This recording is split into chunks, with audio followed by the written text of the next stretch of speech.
radio for the masses. Headline edition, July 8, 1947. The Army Air Forces has announced that a flying disc has been found and is now in the possession of the Army. If the game is rigged, change the game. Game changer. I occasionally think how quickly our differences worldwide would vanish if we were facing an alien threat from outside this world. This is Fade to Black with your host, Jimmy Church, on the Game Changer Radio Network. All right, everybody, welcome. Fade to Black. It is Tuesday, March 25th, 2025. I'm your host, Jimmy Church. All right, I'm just going to let everybody know, as you can see, I am 5 minutes late coming in tonight because I've spent the last 35 minutes trying and talking to Jacques, trying to get him online. He is having some serious internet issues. And we were resetting routers and rebooting computers and doing all kinds of things. And we just could not make it happen. And he is such a nice guy, and he's so cool and everything else. And he just feels so bad and wanted me to just tell everybody here, we're going to reschedule ASA. We'll probably have Jacques on sometime next week. You know, he's just feels terrible, and wanted me to tell all of you that he's very, very sorry. And next week, when he comes on the show, it'll give me an opportunity to give him a bunch of grief for a scientist and a man of such caliber to have to bow to technology. But you just have to do that sometimes. You don't have a choice in it. And listening to him right now. Oh man, you just got to feel.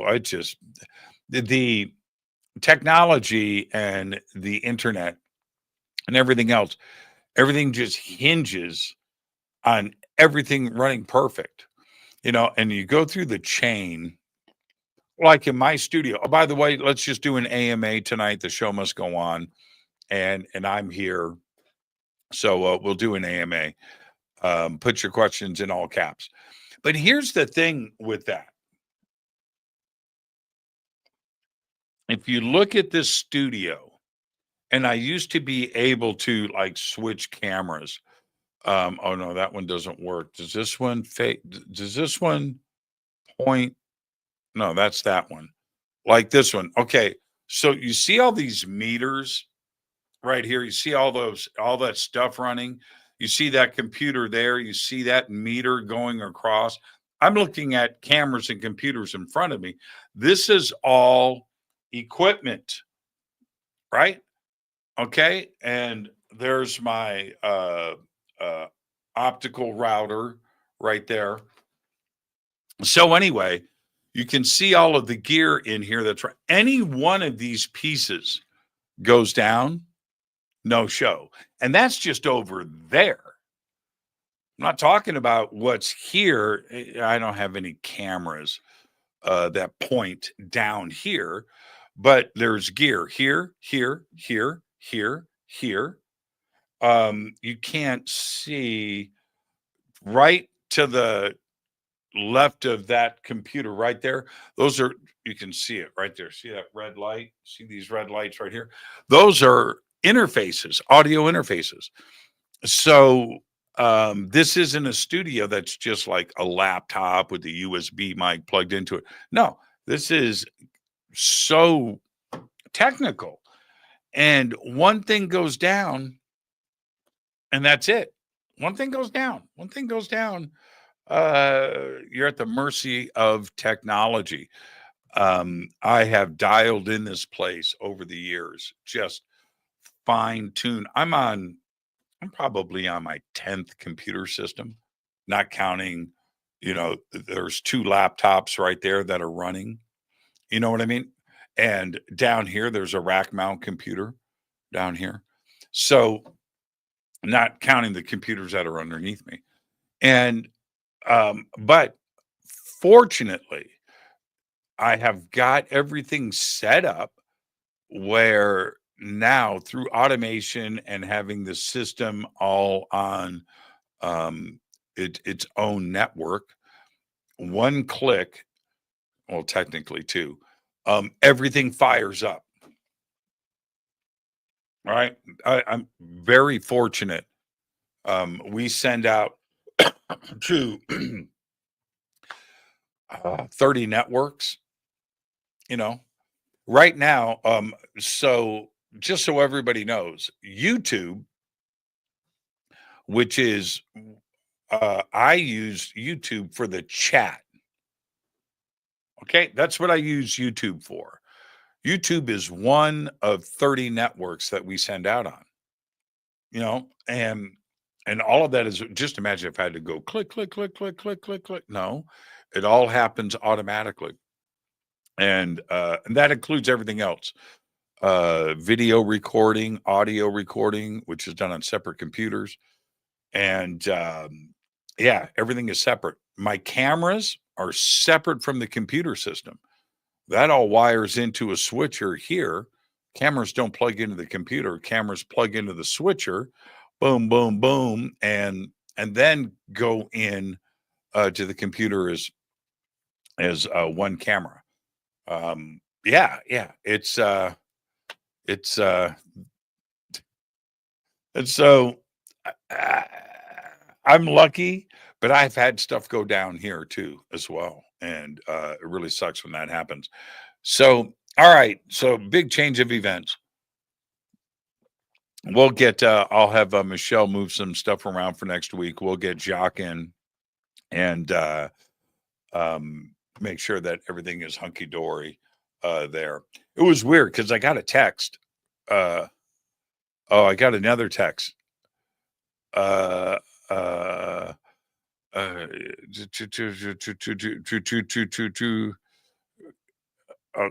Yep. And he says, I've never had this problem before. Everything on my computer is, well, I don't want to read this private stuff here. But hold on. I should pull Jacques in. Hey, I'll call you right now and you can say hello to everybody on speakerphone.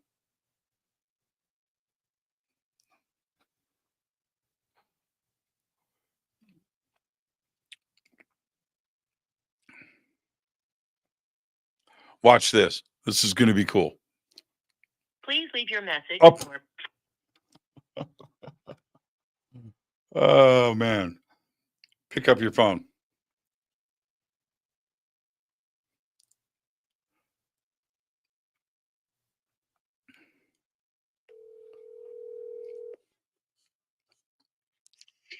Hello. Hey, Jacques, say hello to everybody. You're on speakerphone.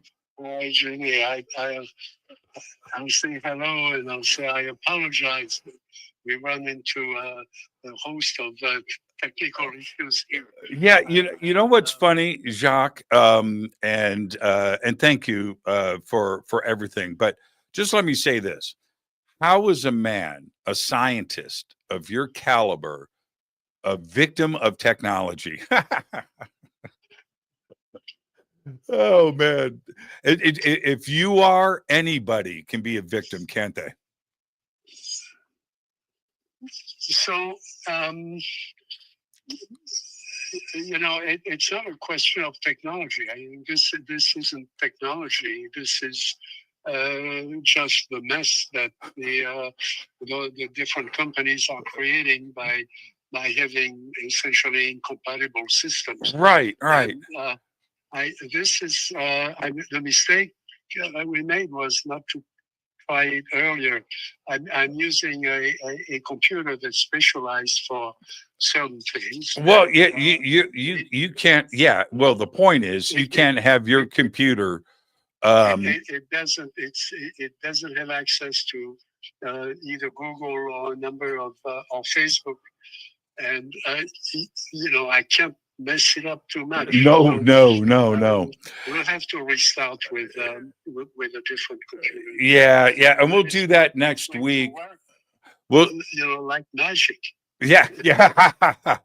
Hey, Jacques, thank you for everything. I just wanted you to say hi to everybody. And I'll give you a call after the show. We'll have a chat, and then Michelle will get we'll get things set up for next week. Okay? Okay. Again, my apologies. On the other hand, if the U.S. government cannot catch a few drones flying around sensitive facilities, you shouldn't give me a hard time just because I know, right? Oh man. So there are bigger problems. Yeah, I totally. Listen, Jacques, you and I have been friends for a very long time, and I just appreciate our relationship. And everybody understands it's not a big deal, man. The show goes on. It's rock and roll. It ain't the Boy Scouts, right, Jacques? Thank you. Thanks for understanding. And like I said earlier, I'll call you after the show tonight, and then we'll get something set up for next week. Perfect. Thank you. Thanks, Jacques. Bye-bye. See, we tried.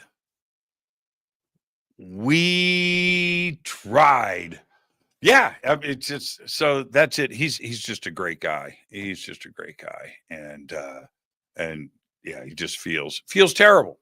So anyway, let's do an AMA, everybody. And let's see. Let me back up, and you guys know what to do. Oh my God, look at this chat. This chat is out of control. Okay, put your questions in all caps. In case you haven't noticed, all right, I have been working very hard on my health, my weight, and my overall well-being, my mind, my spirit, right? And I'm just going to let you know, I've lost 20 pounds.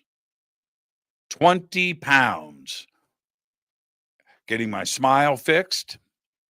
And my throat, as you can tell, everything is fine there. That had to do with the dental work and the stuff that they have me is prescription stuff, mouth rinses and things that are really potent, and they were eating away at my vocal cords. But for the last 3 months, because I've been getting all this work done. But as you can see, my voice is back. Yeah. Okay. So there's that.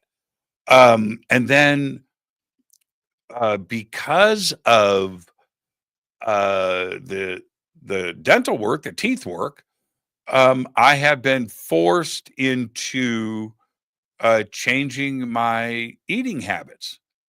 And yeah, so I ended up, I cut salt out completely. I did that for high blood pressure because they take my blood pressure every time at the doctor's office, and they were telling me. So I did that, and that, plus the diet. And but sugars are gone. Milk is gone. Dairy products are gone. I've been drinking black coffee. Yeah. So lots of soups.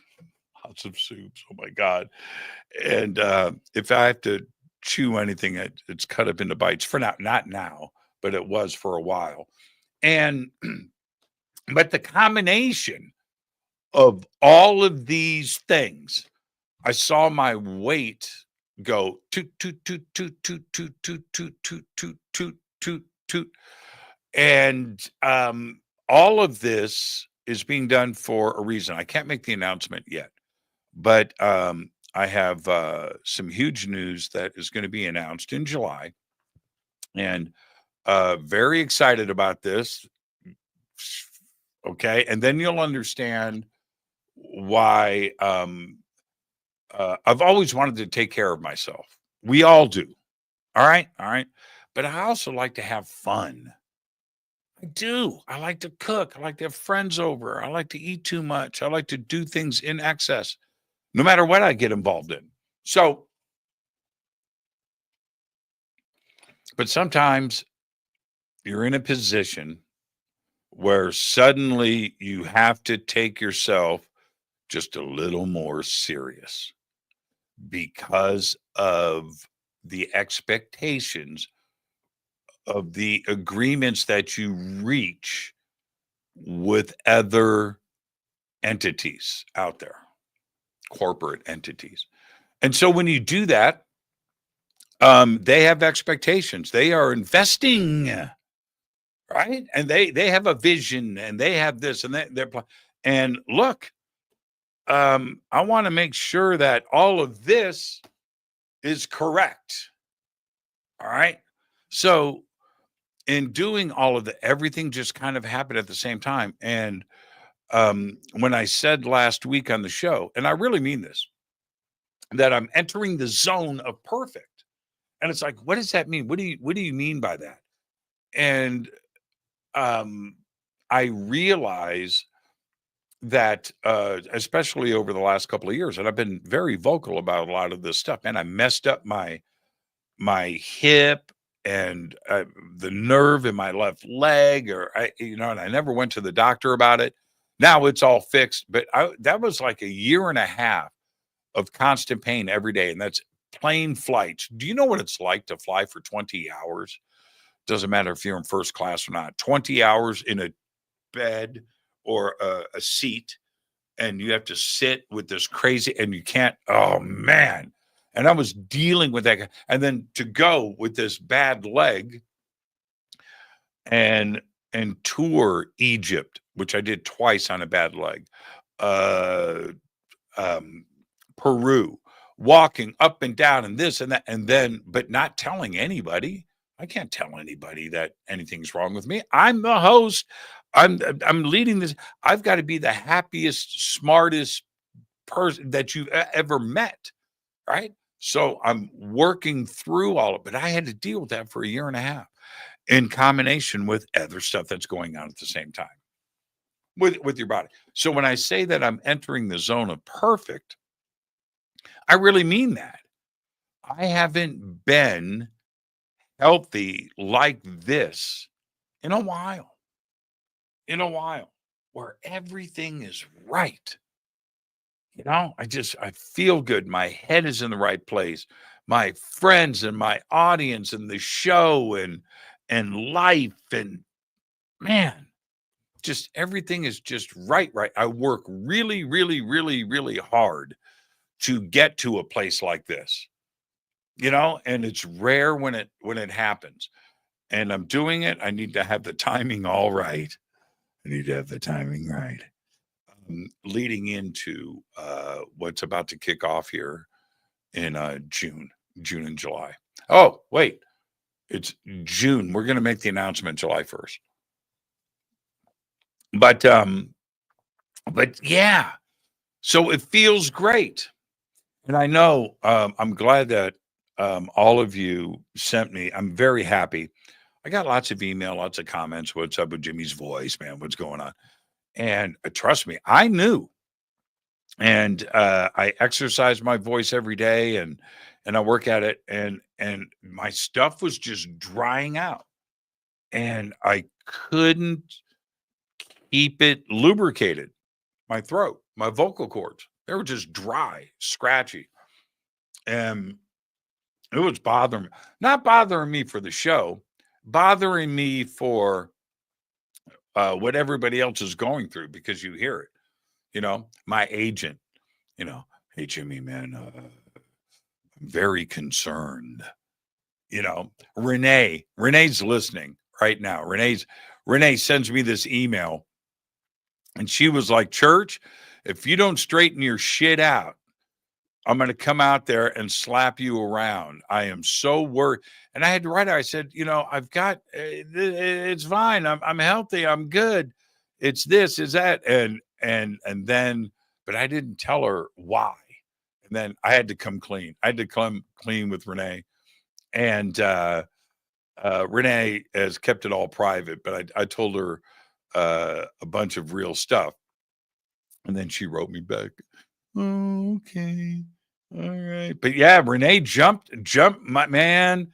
Renee slapped me around, and I get it. I totally get it. So just thank you for everybody. And I do pay attention. I don't respond or reply to most things, and I try to keep absolutely, I keep so much stuff private, and I want to keep that stuff offline. Look at all these questions, man. Holy mackerel. And I don't keep that. I don't put that stuff out there publicly. And I know that people were listening and hearing and commenting, but and I knew that it was temporary. That was the other thing. I just knew that it wasn't going to be there forever. It wasn't some serious medical issue or anything like that. All right.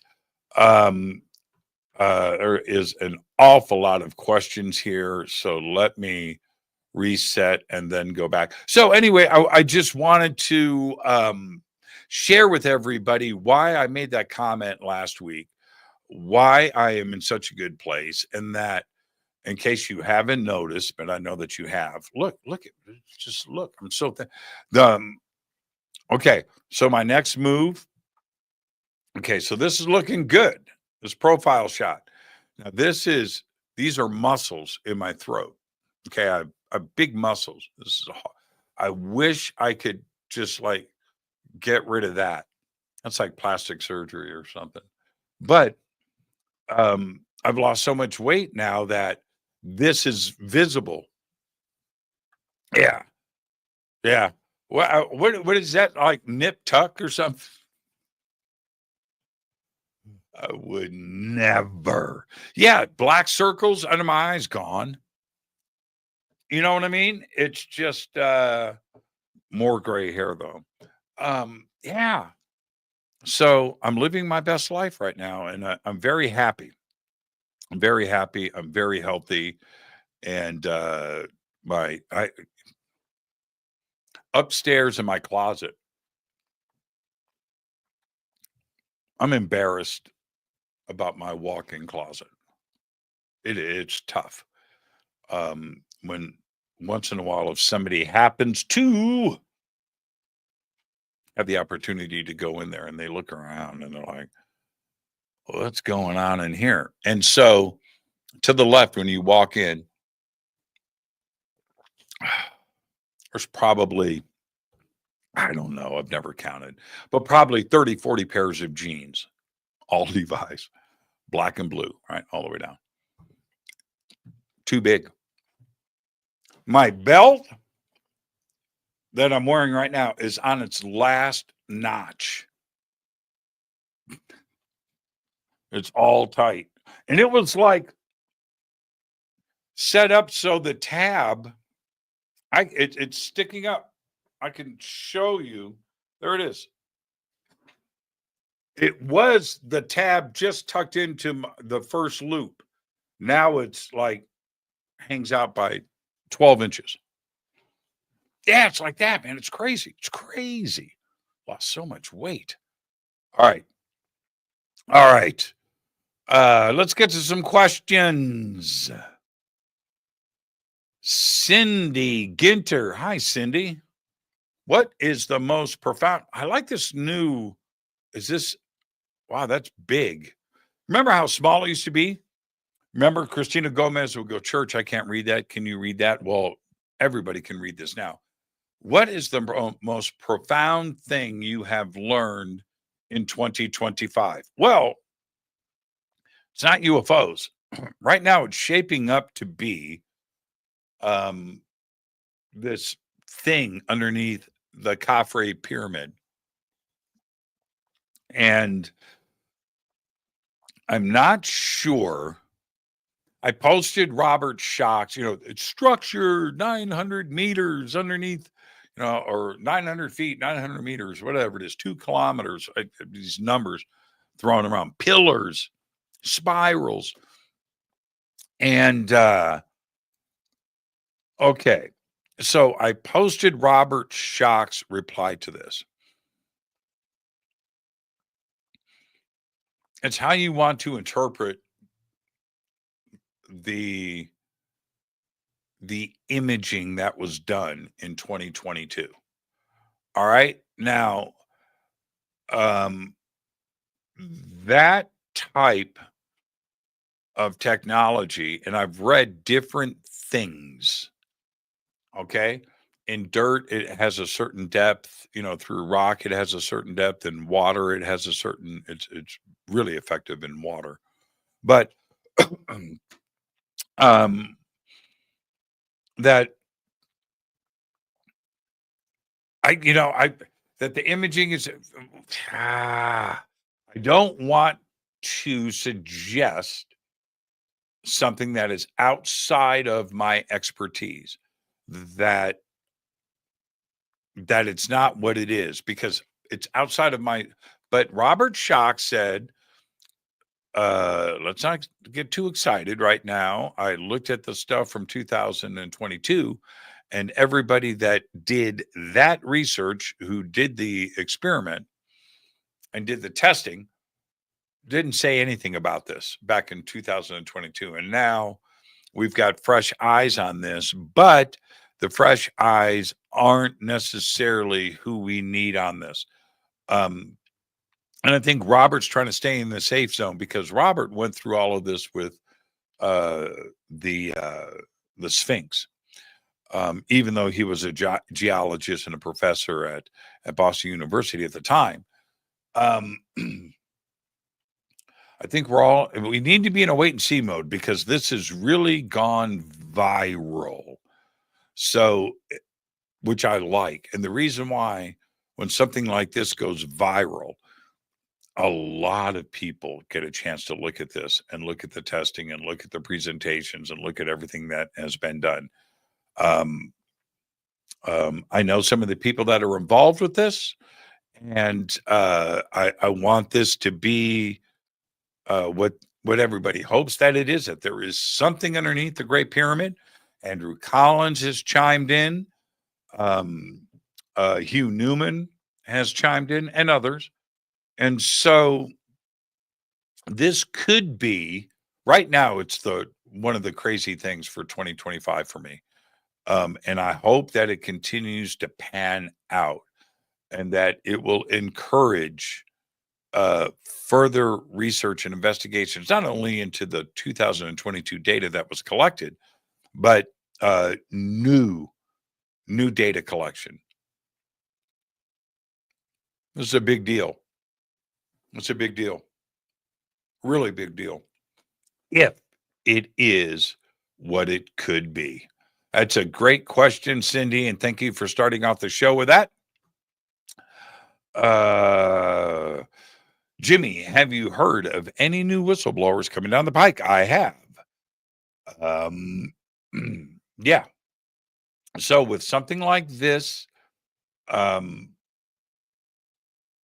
and with the other stuff that I've got going on right now, I need to stay in bounds.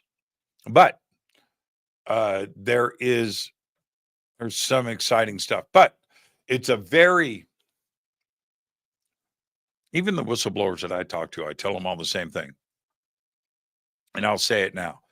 That term, who is a whistleblower?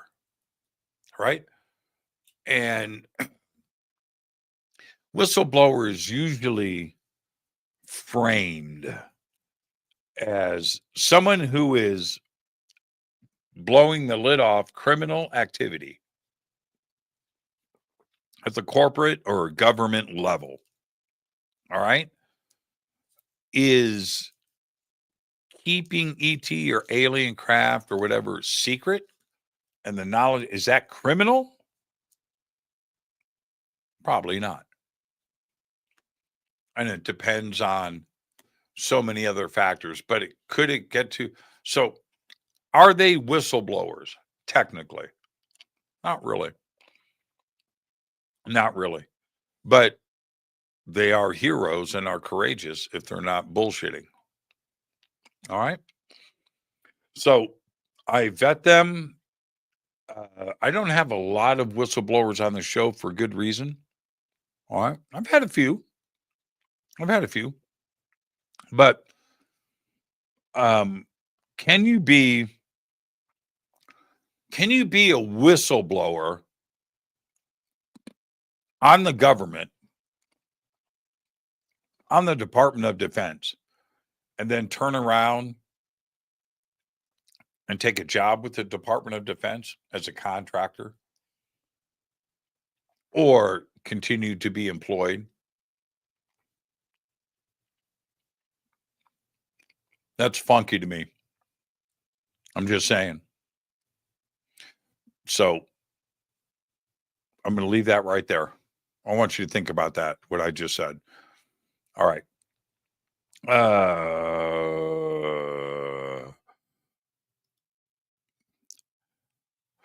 Tubes below the pyramid. Can you stretch your imagination a bit and tell me if you figure they could be giant batteries?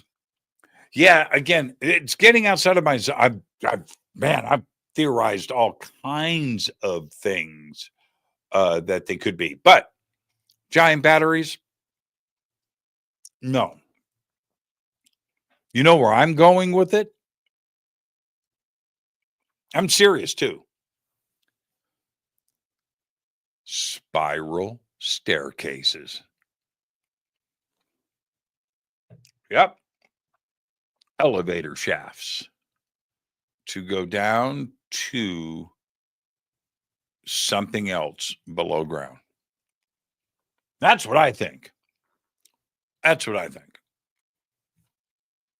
That's the first thing that popped into my mind. I never went anybody out there, and I truly mean anybody that wants to go, oh, this is it. This is the halls of Amenti, possibly. This is part of a teleportation time machine, radio antenna, power source to teleport you to the star system of your choice. Stop with that. You're gonna deduce some yellow, orange, and blue imaging into that. No. Now, there does appear to be an opening down at the bottom, a larger room or chamber, and it's big, by the way. So, but I was imagining like a spiral staircase. Yeah. Have you ever seen the TV series Silo? That's what I was picturing. So I'm going there. All right. All right. Let's see. Man, I get it. Does the new developments at the pyramids change your thinking? No, it doesn't. Pyramids are spectacular. You go out there yourself, like I have. Man, it's crazy. And my way of thinking about the Great Pyramids, I stay in bounds. All right, I do. But I disagree with all of the orthodox Egyptologists out there and historians. Every single one. There is, just so you know, all right?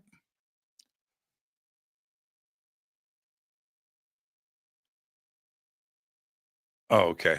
Jacques texting me, thanking me again. And you. It is this. Out of everything that the Egyptians documented, okay? Old Kingdom, Middle Kingdom, New Kingdom, not the two intermediate periods, and not much was documented there, but everything, King's List, taxes, crops, right? Everyday thing. Man, it's all there. It's all there. Except nothing to do with architecture. Not one papyrus, not one image carved on a wall of not only the pyramids, any temple, nothing anywhere about anything. So when an Egyptologist says that, Khufu, Khafre, you know what? There's nothing that says Khufu or Khafre. If you go back, Senefru, right?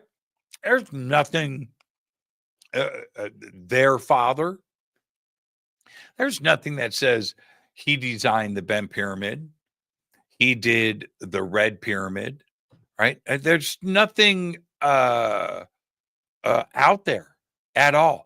The only thing that is out there with the Red Pyramid and the Bent Pyramid, there is some graffiti. And the graffiti, that's it. And the graffiti is 1,000 years old. The graffiti that is there in the mortuary temple, not on the pyramids, says it's 1,000 years later in the around the period of King Tut. A priest shows up at the mortuary temple and carves some graffiti. And the graffiti says, I came out to the temple of Senefru. The sun is lighting it beautifully. And then he signs his name. Other than that, and that's 1,000 years later, right? So no Egyptologist can say anything definitive about any of the old pyramids. And that also includes like this new data that's out now.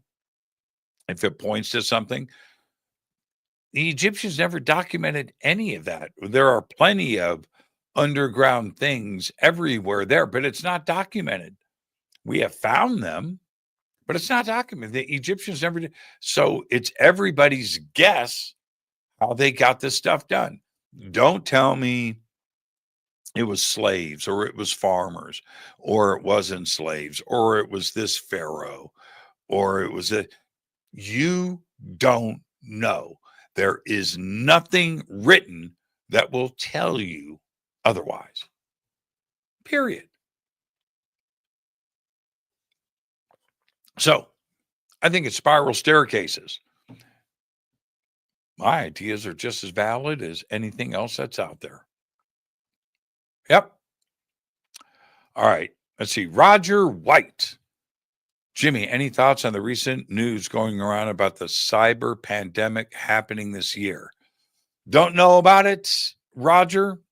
Post about it. Let me know. I haven't heard anything about a cyber pandemic. All right. Bill coming in.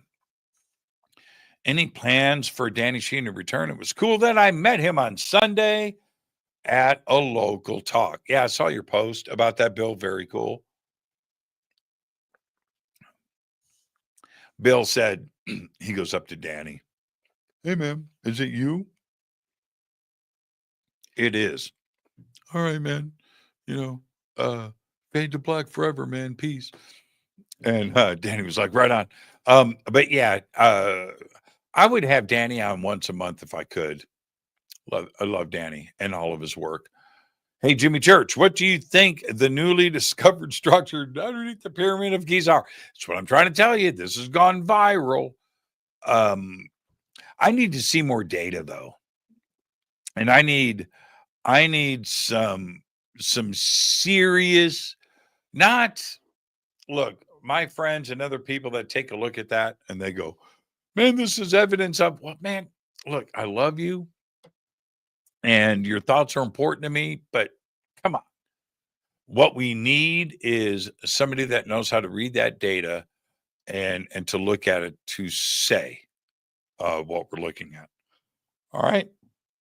Okay. The press conference that they had, the translations were a bit messed up. I'm waiting to see that. It was like a live thing on YouTube. I don't want to say it was like a press conference with all of the major networks there, but it was a presentation that was done on YouTube.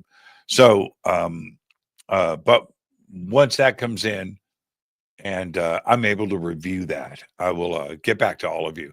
But I'm still going with staircases. Still going with staircases. What I think. Have you thought about bringing Danny Jones as a guest? Who's Danny Jones? Man, do I wait a minute? Are you talking about Daniel Jones? I should have him on. Am I hitting that name right? Hold on for a second. Let's go here. Let's make sure I'm getting this correct. Let's check my email. Am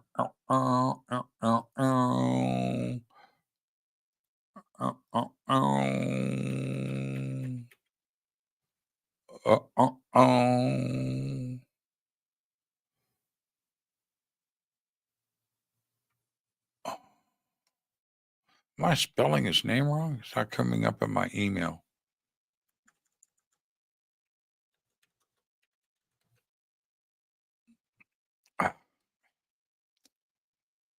Okay, let's just try. I know him as Daniel.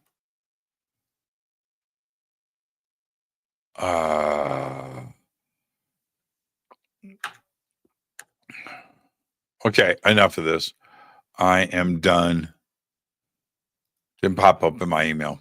But if it's who I'm thinking of, yeah, I can reach out to him. Great guy. I'm just scrolling down. Jessica shouts out, hello.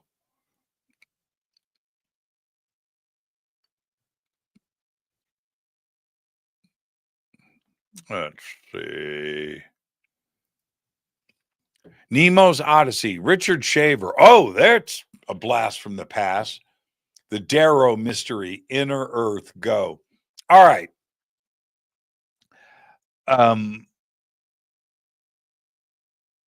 The books are interesting. Story's great. If you really want to jump into this subject, all right, the Darrow. It's a good story. Go and listen to Long John Nebel. Look up Long John Nebel, Richard Shaver. He was a guest on his show many, many times throughout the 50s and talking about this subject. And go and hear from the man himself. It's fascinating. It's fascinating. And I always compare it to, your crazy ass uncle. It's always got that wild story to tell. And you listen to the whole thing, waiting for him to mess up. But he doesn't. He gets to the end and everybody goes, yeah. And that's why he gets invited to the party, right? Family goes camping. He comes because it's guaranteed entertainment. Richard Shaver was great for that. So he did a lot of other things too as well. But the Darrow Mystery is what he is known for. So go and check him out, Nemo. All right. Let's see. Can we have more story time with Uncle Jimmy? Wait, you want to hear a story? About what? What do I share a story about? What do I share a story about? All right, I'll share a story. In 6th grade, we had, and so this would have been 1974. In 6th grade, Indianapolis, Mr. McWilliams' class, PS 102, off at 38th Street. There was a kid in our class. Now, I was your typical short-haired military brat kid. That was me. Anyway, 6th grade, we had a kid in that class. His name was Paul Jackson. And Paul Jackson was in 6th grade in 1974, was short, long-haired, pot-smoking hippie. I was 10 years old, right? But Paul had that look, and I know, I can't say for certain, but he was smoking weed at the age of 10. And I didn't know Paul well, but he was not a big guy, and he kind of stood out. A little tiny guy, and he got messed with. And so busing had started, desegregation had started, and so a group. I'm walking down the hallway, getting ready to go down the stairs, and this group of kids had them surrounded at the top of the stairs. And I come up. He's not my, but he's not my friend or anything. Well, he's my friend. I know who he is. He's in my 6th grade class, but I don't like anybody getting picked on. And I come up, and he was surrounded by like 5, 6 kids in the corner, black kids. And yeah, I can see why they were messing with him, but I wasn't going to have it. And I step up and I separate everybody. And I go, man, you guys go that way. And it was a stand, but I'm a little bit bigger. Plus, if I get fired up, you don't want to mess with me. I can be a real dick. And don't take my humble niceness for not being able to be a dick when I need to help somebody out in a situation like that. And I did. And the next day, I broke it all up. I walked Paul downstairs, out the back door of the school, and he walks home. I walk the other way. Tragedy averted. The next day, I arrive at school, and now there's 10 kids waiting for me. Took 10 at the back door because they knew where I crossed through this woods. And I come up, and it was like 2-on-1, 3-on-1. I was like, okay, if you guys want to do this, man, we can. And we threw down. I held my own. Here's the crazy part to the story. One of those kids was named Nate Grady. Lived in downtown Indianapolis, rode in on a bus, black kid. I like Nate, but I fought him. I kind of kicked his ass. Years later, that was 6th grade. Years later, I'm back from Panama, and I'm at my parents' house, my adoptive parents' house in Indianapolis, and we have a basketball court in our driveway. And I just get back, man, we're out there playing basketball, summer day. And I said, let's get everybody together. Let's do some 4-on-4, 3-on-3, 4-on-4. And we're getting everything together. And my neighbor says, he's a kid, 15 years old, 14 years old. He goes, hey, we should call Nate Grady. He can come and play. I go, who? Nate Grady. I go, Nate Grady. Yeah. He lives here in this neighborhood. Yeah. I knew a Nate Grady. In 6th grade, I kicked his ass. You didn't? No, Nate's real bad. I said, no. Call him. And they do. And they tell him, Jimmy Church is here. Nate is at the house in like 2 minutes. You're big now. You're a big boy. I'm 5'11". He's like 6'4". Played for the high school basketball team. Big boy.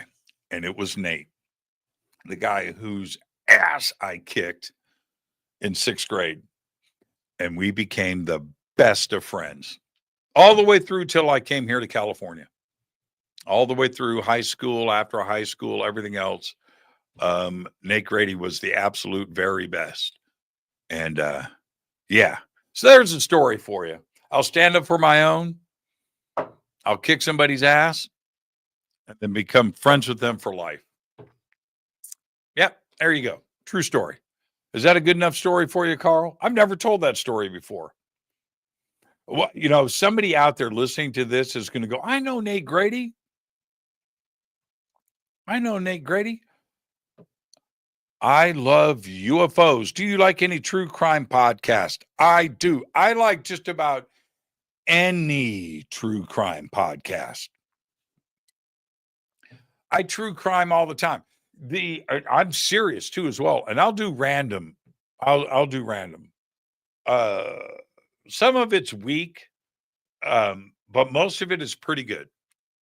And I've learned a lot about things that I didn't know about from the news, or just there's a lot of crime out there, and a lot of really good, interesting and compelling stories that have just gotten forgotten, that people have gone out, dug up, like oh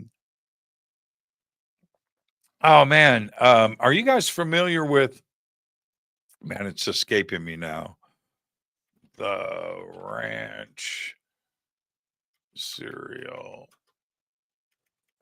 killer, Indianapolis. Okay.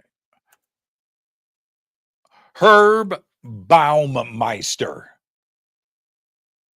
The Hollow Farm Killings. You guys familiar with this case? I didn't know. Now, the crazy part about this case is this went down in Indianapolis, and it's recent. And recent, like in the 80s and 90s. And Herb Baumeister, very successful guy, successful family, had a big horse farm north side of Indianapolis, and not too far from my house. And man, I think they dug up I don't know, 30 bodies, 40 bodies, and with another possible 50 or 60 bodies on his ranch. He was married. The dude had his mansion full of mannequins. Like downstairs, he had a pool, indoor pool. The bar, he had mannequins for bartenders. He had mannequins in chaise lounges sitting around. It was like, and his wife never went, you know, something's funky here. All those bodies, they found bone after bone, handcuffs, bones with handcuffs. I mean, just Herb Baumeister, Indianapolis. I didn't know about it until a true crime podcast. Look that up. The Hollow Farm Killings. It'll blow your mind. I love true crime. I love true crime. Way to go, Jimmy. Good to see you thriving. Thank you, Marissa. Let's see. When will you be going to SWR, and will you be on an episode?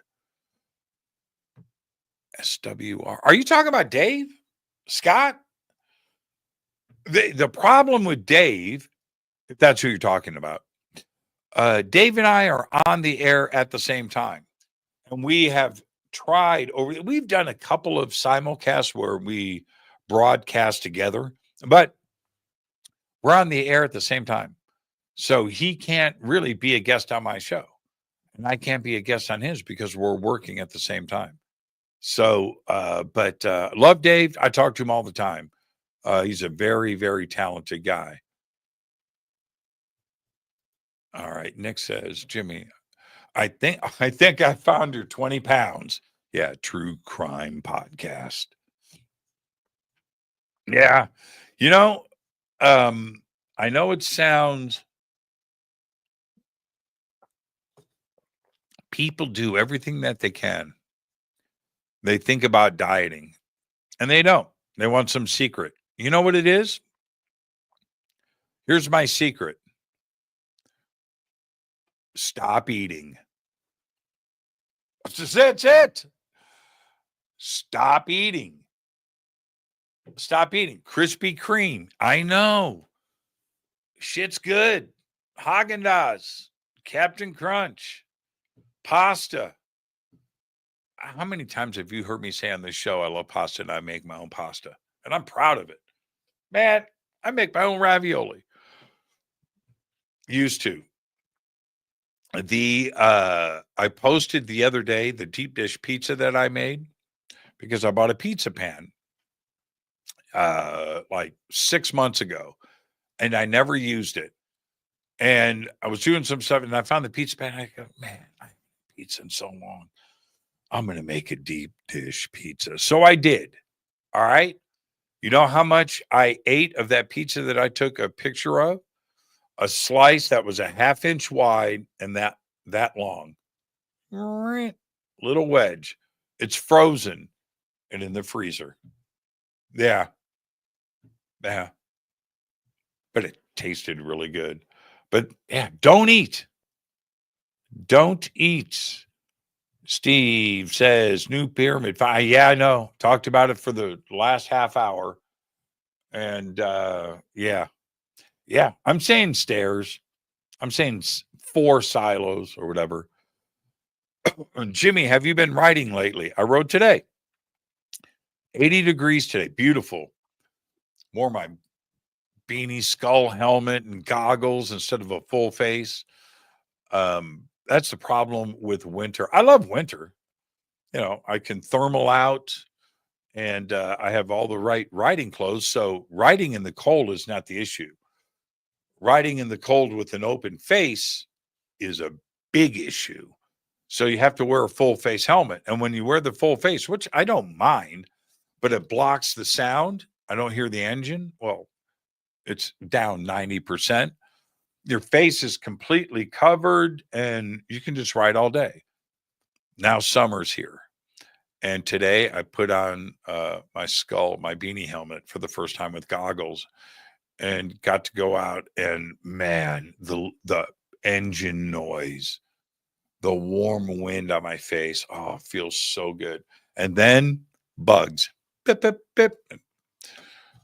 Yeah, that's the only problem with open face. You know, so I do have bandanas and I forget what they call it. The stretchy thing that goes down under your neck. It's a tube. It's made by Harley, and you pull it up and then it goes down and covers your neck. That's great. And then you put your goggles on so you look like you're robbing a bank or something. But yeah, I got a good ride in today.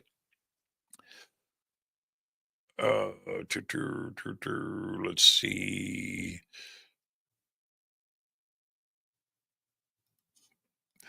Diana says, Diana, are you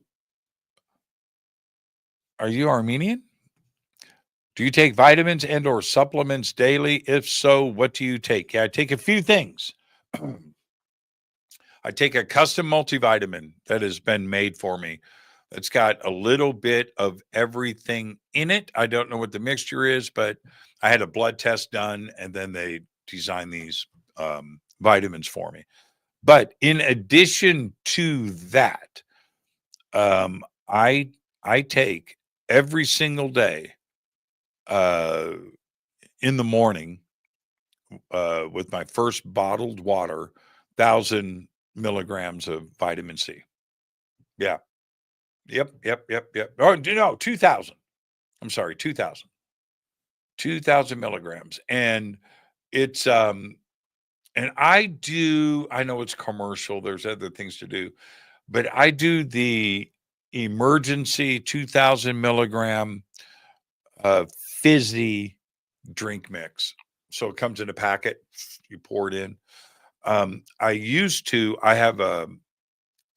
have some other stuff too as well, that also comes in a tube, and you open it, and it's carbonated fizzy. And I have raspberry. Why am I even saying that, raspberry? But I like the orange. I like the emergency orange. So yeah, I do that every day. Every day. Every day. Now I do have all kinds of other things that I should take more regularly. But on my counter, I have on my island, I can go get it. I'm just going to go down the list. I have apple cider vinegar. I've got like huckleberry, boysenberry, something berry. I've got like 4 different berry pills. I have a fruit pill.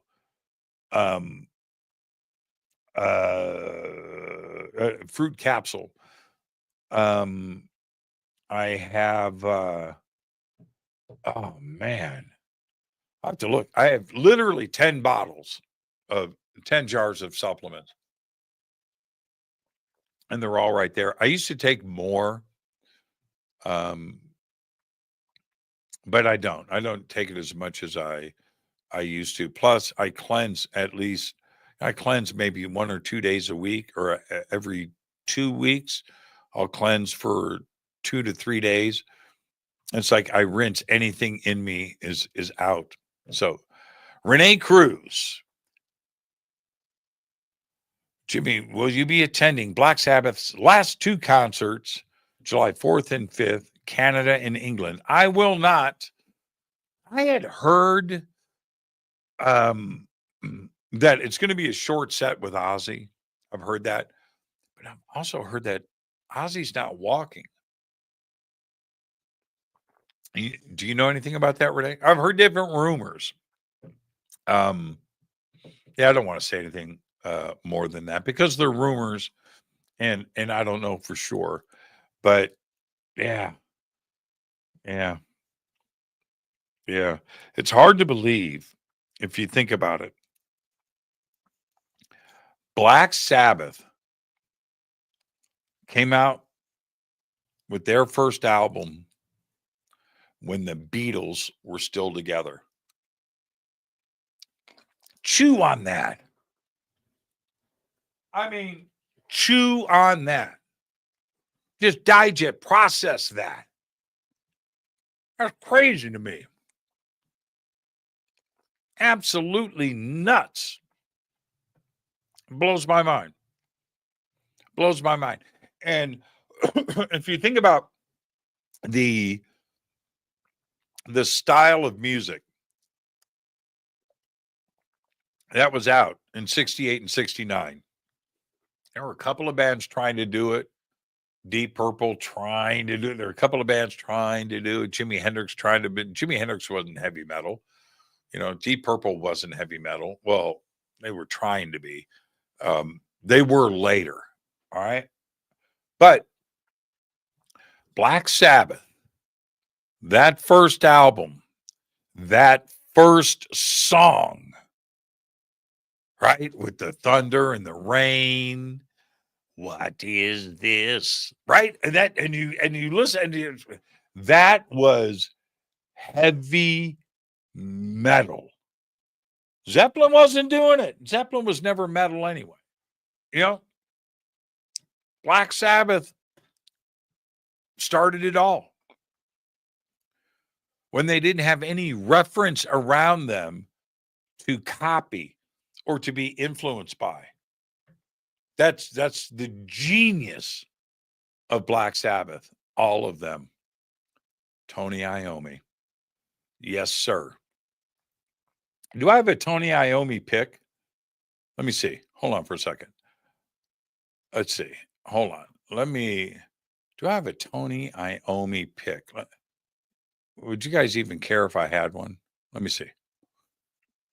I might have one here. I might have one right. Do I?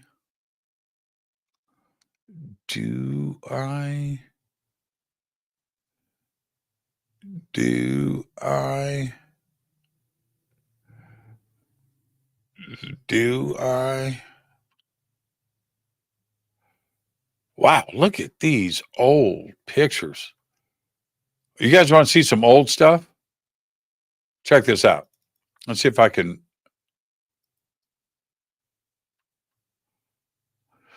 That's me, third from the left in the black shirt. That's Ed Elisis. That's the marketing team. Look at me. Wow. Isn't that crazy? Isn't that absolutely nuts? Can I advance this? Oh, I can't. Oops. Sorry, folks. Oh, you can't see what I just did. Okay. Let's see. Check this out. That's me on the right. That's probably 1984. Look at that. Look at that. Will you?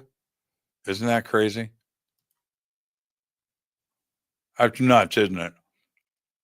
I have a bunch of stuff like this in this folder. Here's me when I first got out of the hospital when I was a kid. I'm still wearing my scrubs. That's Indianapolis at my parents' pool in the backyard. I'm looking for a Tony Iommi picture in these files here. Yeah, let's just do this. This is fun. This is ancient stuff. Look at this. You're going to love this. That's me. That is 19. I'm going to go 80. I got a Bart Simpson t-shirt on. So I'm going to go 80 when the Simpsons were big. So that was probably 87 here in California. Yeah. Those are the days. Those are the days. Let's see. I'm just pulling up random stuff. Oh, you want to see my high school graduation picture? You ready? Oh, no, this is sophomore year in high school. Look at that. That's in Panama. Puka shells and all. 1977, 78, like right in there. Let's see. Looking for Tony Iommi. Here's me at Bell Laboratories. That's me at Bell Labs. Look at that. Julie, Jennifer, Bob McCrary, Tim Norris. That's at Bell Labs. Yep. God, man. Ooh-wee. I'm 18 in that picture. Let's see. There's me at Disneyland, 1984. Okay, that's not that spectacular, but it's funny to look at, right? Let's see. This is Doug Aldrich, guitar player, my friend Mark, my friend Jim, and me. We were a golf team at a golf tournament here in Southern California, but there he is, Doug Aldrich, guitar player extraordinaire. Now he's in the Dead Daisies. He was in Whitesnake. He was in Dio. And just one of the best guitar players. He plays some of the music here on the show. So there's that. Let's see.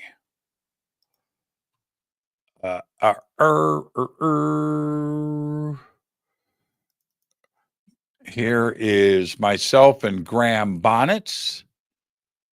We were, I think there's a recorder there. I was recording him. He's been on Fade to Black and stuff, but there he is, singer for Rainbow and Alcatraz.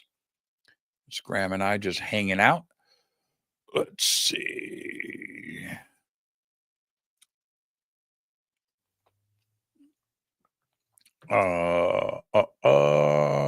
Another shot of me in Panama. Wow. Look at this. That's me on the left in the flannel shirt. That's 1970, 77, 78. It looks like I'm wearing the same shirt that I was wearing in the high school sophomore picture that I just showed you. How embarrassing. I had one shirt. But yeah, so that's probably 77, I'm guessing, like right in there in Panama. Okay. Where is Tony Iommi? Oh, Warren Central Yearbook. Okay, I don't care about that. I don't care about that.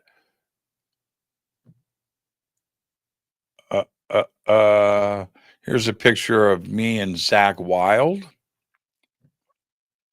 up at his house. Wow. Where is, I thought I had a Tony Iommi picture. Oh, I got more images. Okay, see what else is here.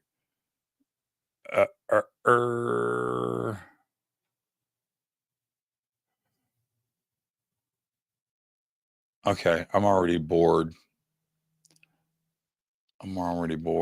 Oh, hold on. Hold on.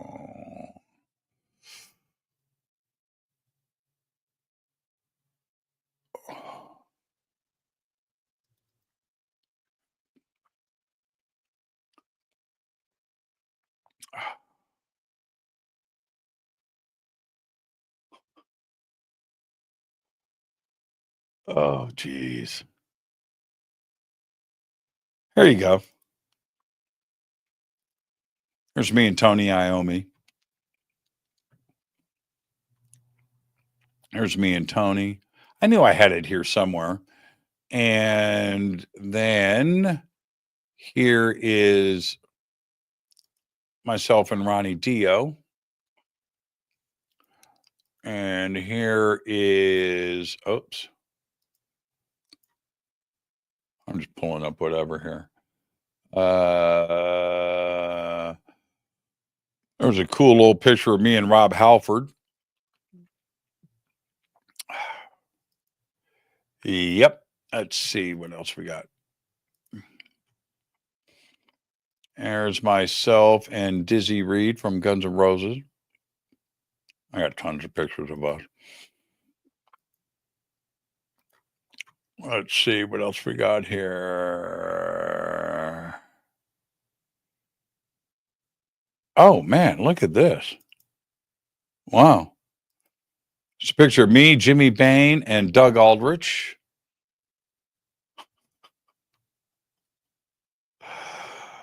We're at a trade show, and I don't understand the pose, but there you go.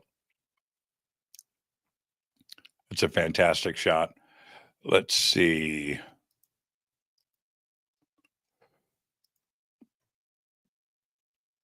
And there's some classic stuff. Oh, check this out. You ready? Here's me and Tiffany in my office. I think we're alone now. Tiffany. She was great. She was cool. Wow.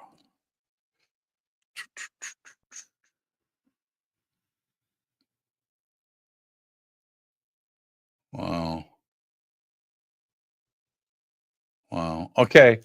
I'm moving on. I'm already done.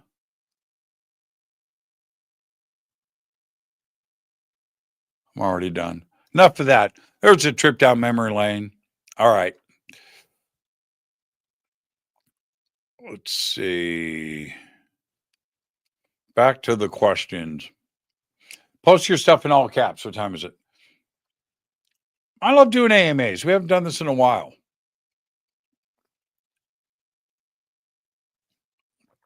Smoking reefer. Man. You guys are having a fun time chatting. I see. This chat is just out of control. Your thoughts on Uriah Heep? Man, that's a great question. That's a great question. Uriah Heep, such an influential band that went on to, Ozzy Osbourne and all of the Lee Kerslake and the whole Uriah Heep musicianship and songwriting, and they never phoned it in. I mean, just the best of the best of the best of the best. And never in rock and roll circles, of course, everybody knew what was going on, but they never got what they deserved. They never did. Everybody went on to these just huge, fame and this and that. Yeah. What's your thoughts on weighing of the heart? You mean with the Egyptians? Is that what you're talking about with Anubis? Weighing your heart against a feather?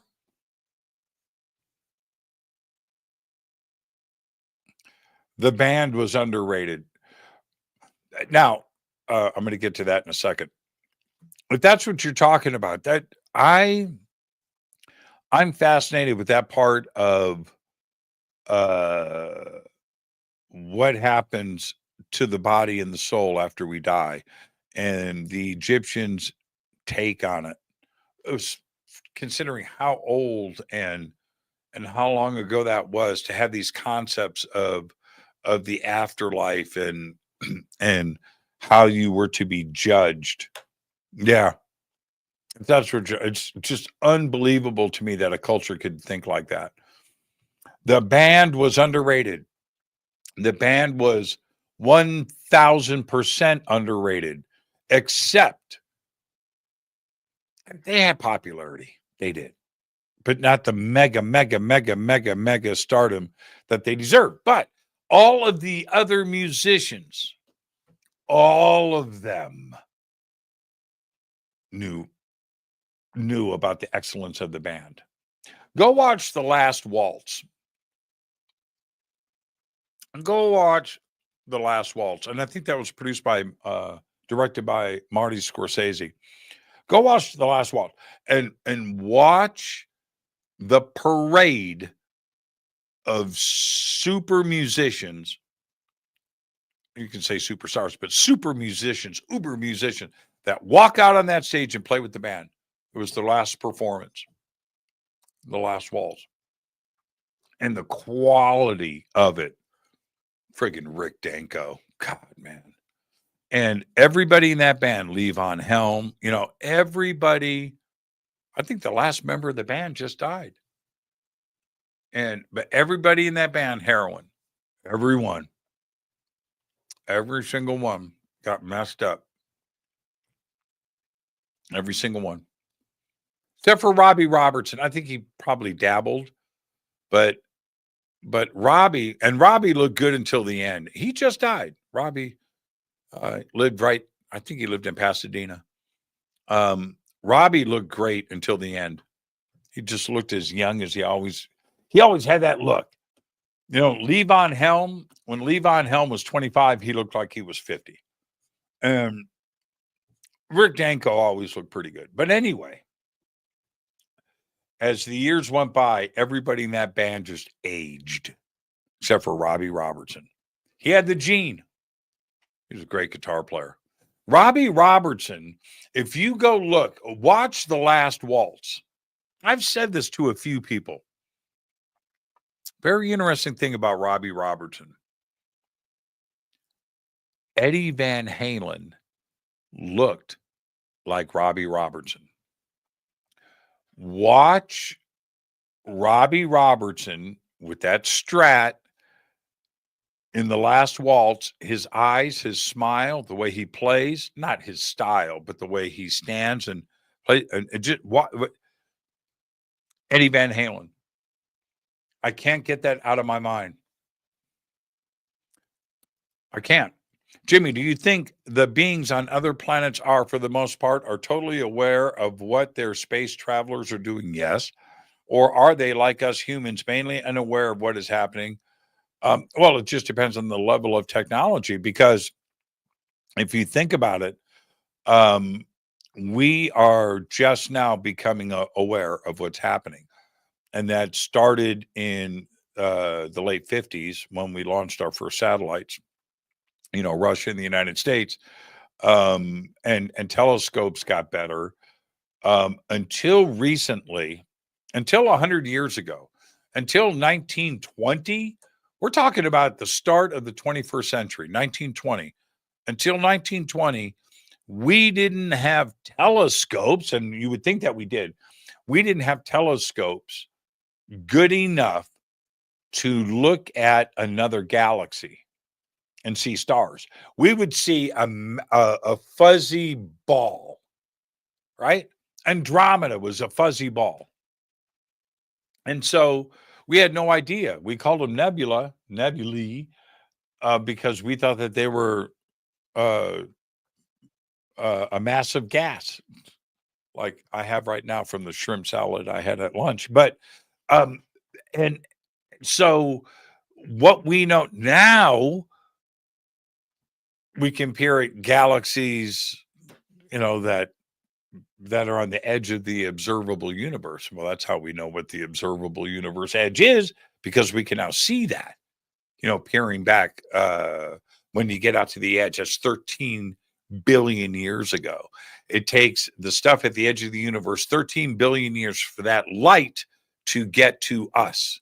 By the time it gets here, that's how we know how those galaxies are. But that's crazy, isn't it? But now we can see that. And how we can pick apart galaxies and stars and look inside of other things and star systems and see exoplanets. So we are on the verge of some pretty big technological leaps. We've achieved many in the last 10 years. Big leaps, like the James Webb Space Telescope and the other stuff that we have going on right now, like Euclid, TESS, and these other platforms that are going out there. So we are becoming more and more aware of what's around us because we're looking for it. All right. Now, imagine what we are going to be finding out in 5 more years compared to what we were just 5 years ago, 10 years ago. So where are we going to be in 500 years? I would love to be around to see it. But so put an advanced civilization out there that has got a 500-year jump on us, a 1,000,000-year jump. Man, that's the majority of the universe, because we are only 5 billion years old, 4.5 billion years old, planet Earth. The universe is 13 billion years old, 13.8, but let's just go with 13. So we are on the last third of the universe. Think about everything that just in this middle, the middle kingdom, in the middle, this chunk that has a 5 billion year jump on us. And anything leading up to that, 1 billion years in front of us, 1,000,000 years in front of us. And so that last billion to us, that's 1,000 millions in between. Yeah. So I'd say the majority is advanced in front of us. If they've gotten to a complex evolution process, then they are way, the majority is not quite where we are, but we are very close to crossing that line. Quantum computing, physics, our understanding of the universe, our ability to observe and measure what is around us and to understand what is around us. We are very, very close to some exciting times. All right. Let's see who is up next.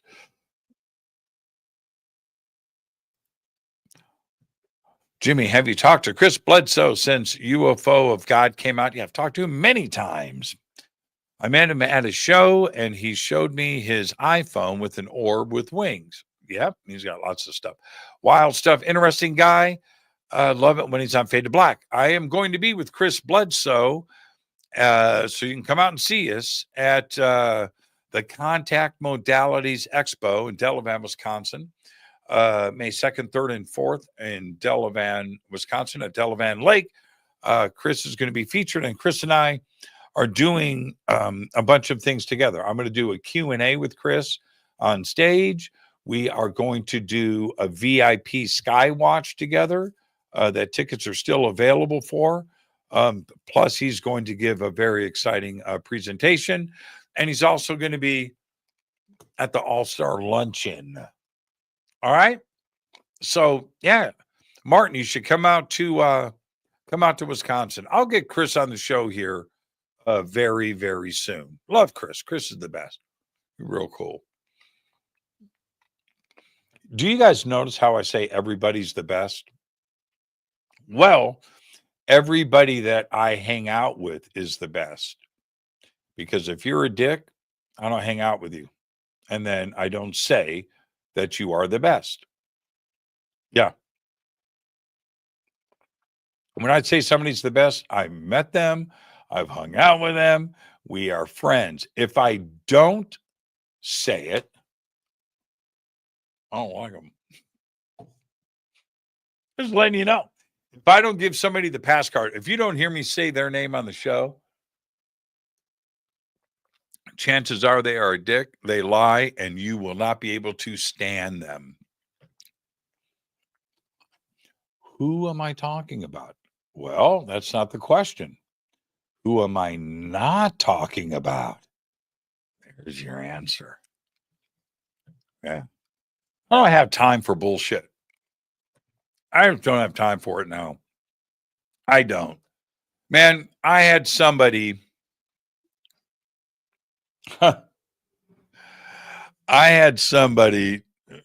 Biggest names out there. Anyway, stand in front of me like 6 months ago. Stand in front of me, look in my eyes, and just Pinocchio'd. Boop, just bullshit coming out of their mouth. And I'm looking right in the eyeballs, and I'm like, really? Seriously? Now, do I call them out? No. They know that I know, right? Stop. And what people like that normally are like, all right?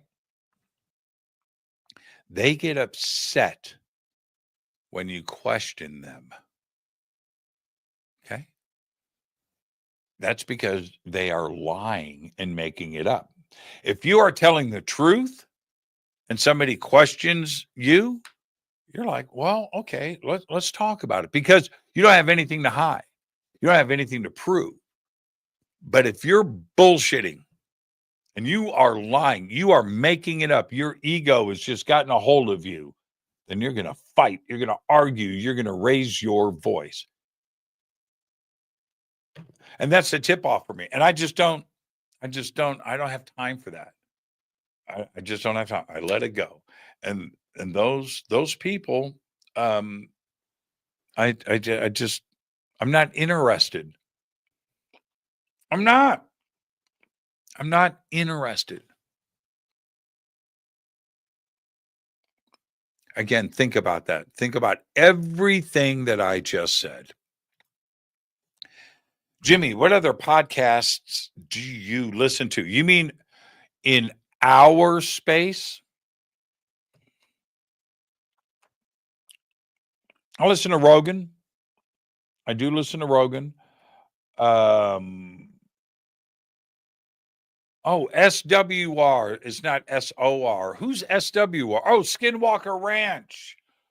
I thought you were talking about Dave Scott, Spaced Out Radio. See, when you get old, that's why I'm eating healthy now. So my memory, my mind, my brain, I need everything running at 110%. Skinwalker Ranch. I thought it was spaced out radio. You guys were probably reading that going, Jimmy doesn't know what SWR is? And isn't it funny? 15 minutes later, my brain's still working. But I listen to Whitley Strieber. I do. A lot. I listen and watch a little bit of Linda, a little bit of Dolan. I don't have a time to just, because there's so much stuff out there right now, to go. But when somebody sends me a good link or says I was just a guest on the show, or you need to check this out, I do as much as I can. I wish I had more time to invest into other people's stuff. I just don't have a whole lot of time. You have to remember, Fade to Black is 4 nights a week, and then if I have a free weekend, I spend that with friends and family and riding my bike. Because the other weekends I'm off working. I'm either taping, shooting something, or I'm at a conference. Like this weekend, I'm gone. Yeah, and I just don't have the time. Tomorrow, I want to give everybody the heads up. Tomorrow I'm at the dentist, so there will be no Fade to Black breaking news tomorrow for sure. Tomorrow night we have Isaac Arthur on the show, so that Fade to Black is going to happen tomorrow night, but I may be numb. That's going to be funny. We shall see. I don't know what they're doing tomorrow. It's just, there's so much being done at the same time. Just so much. And we've got about 6 weeks to finish everything up. So, and then, yeah. Hopefully, April, May, and that's it. The deadline's June 1st. I just told you why. Man. So anyway, Isaac Arthur is going to happen tomorrow night. I'm just going to be really, really numb. There you go. Okay. Yes, Skinwalker Ranch. Thank you for that. Why no podcast with Jon Stewart, who investigated the alien interview from Victor? Who is Jon Stewart? I don't know who that is. I don't know.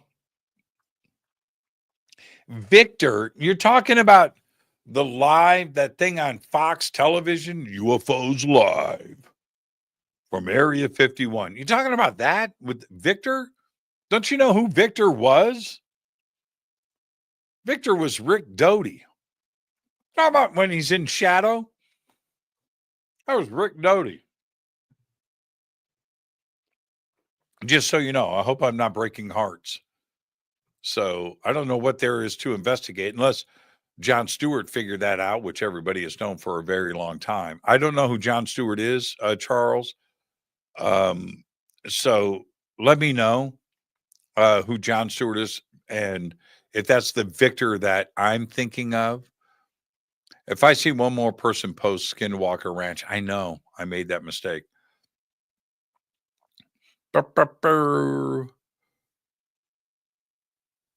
Let's see. C.S. Humphrey says, hello, sir.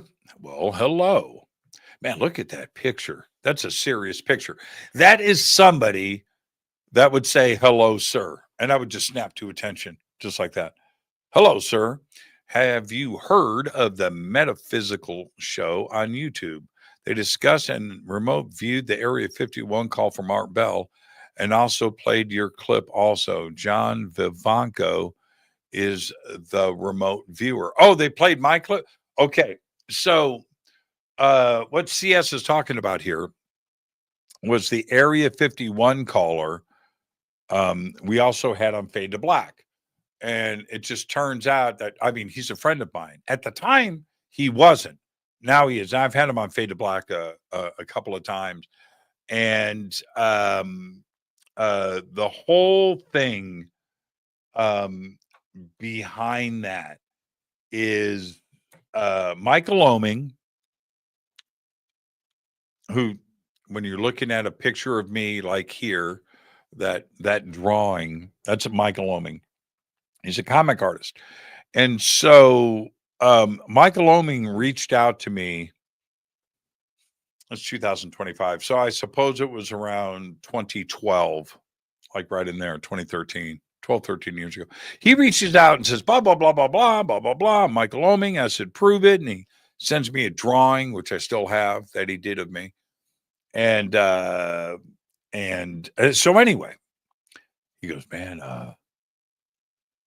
me and my friend did the Area 51 call. I said, what? An Art Bell? And so we recreated it on Fade to Black. And it's an amazing thing. You can go and check it out if you haven't. Just search Fade to Black Area 51 caller returns. Go and check that out. And it's an amazing thing. And to find out that the original Area 51 caller, which was a friend of mine, did it because they were just sitting in the middle of this writing process for this comic book, and they were writing on time travel and UFOs and putting a storyline together and listening to Art Bell at night and writing, and which is what, and drawing, and which is what they do now. They listen to Fade to Black and they write. They're listening to this right now, and they are, I guarantee you, they are listening right now, and they're drawing and they're laughing.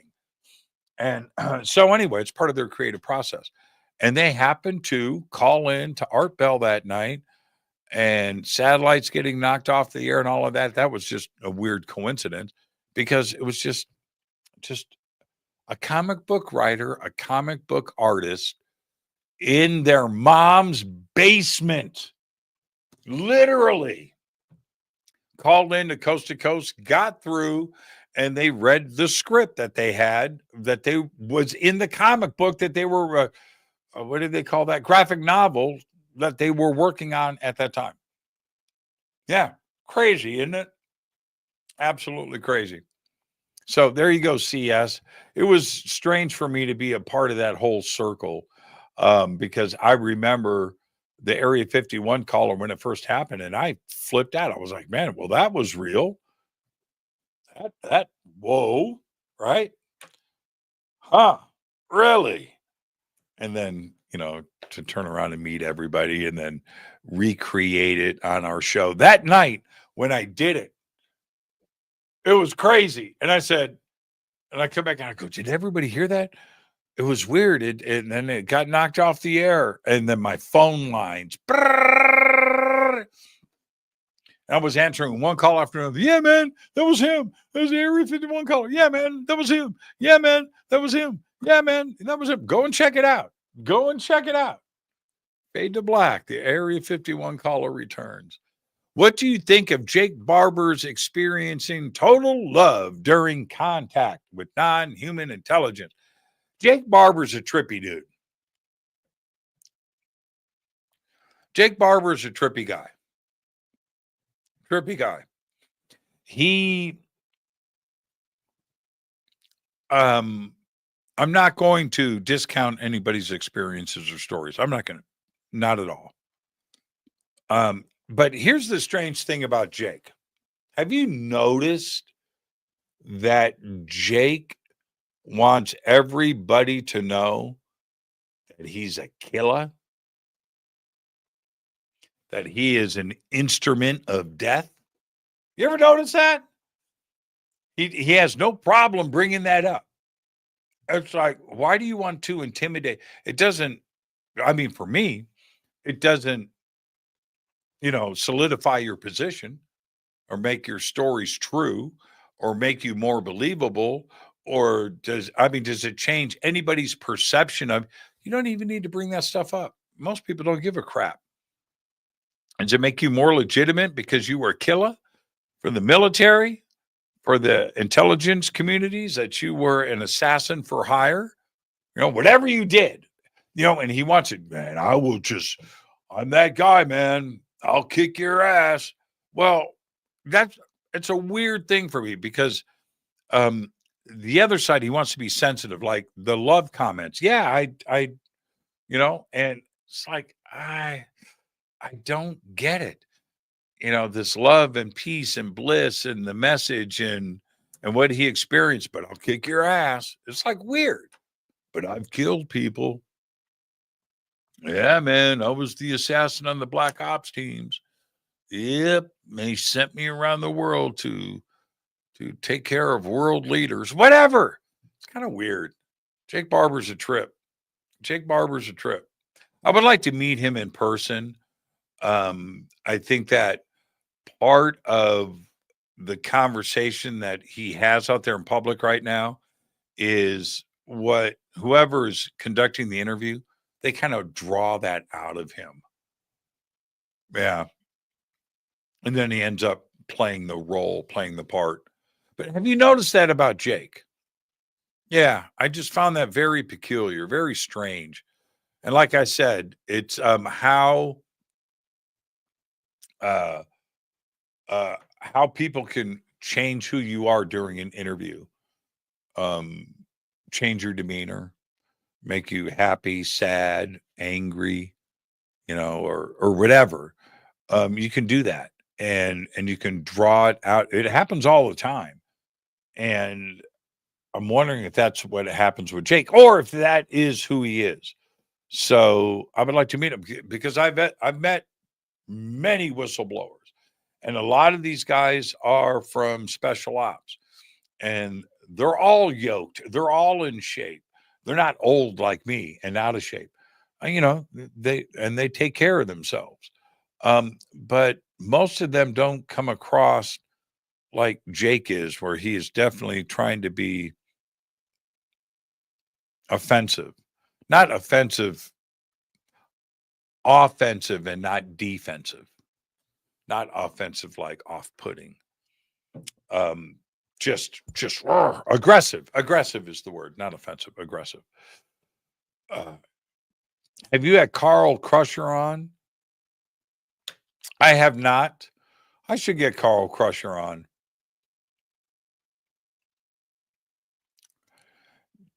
Let's see.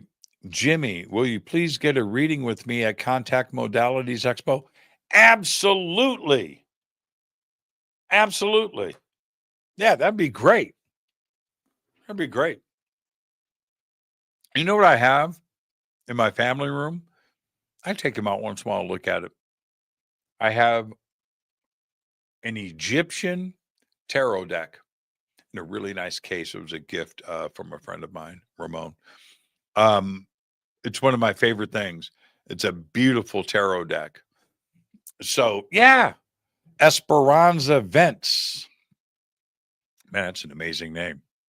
So yeah, let's hang out. Let's do a reading.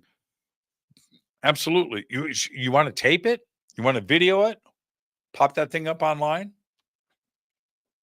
Absolutely. Absolutely. Can't wait to meet you. That's going to be a great conference. Danny Jones, he should have you on his podcast. Okay, hold on for a second, man.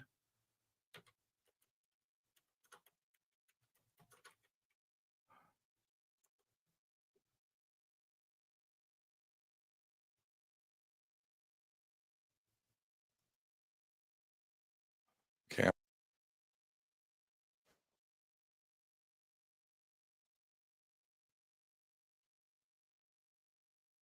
No, I don't know who he is. I've never seen him before. No.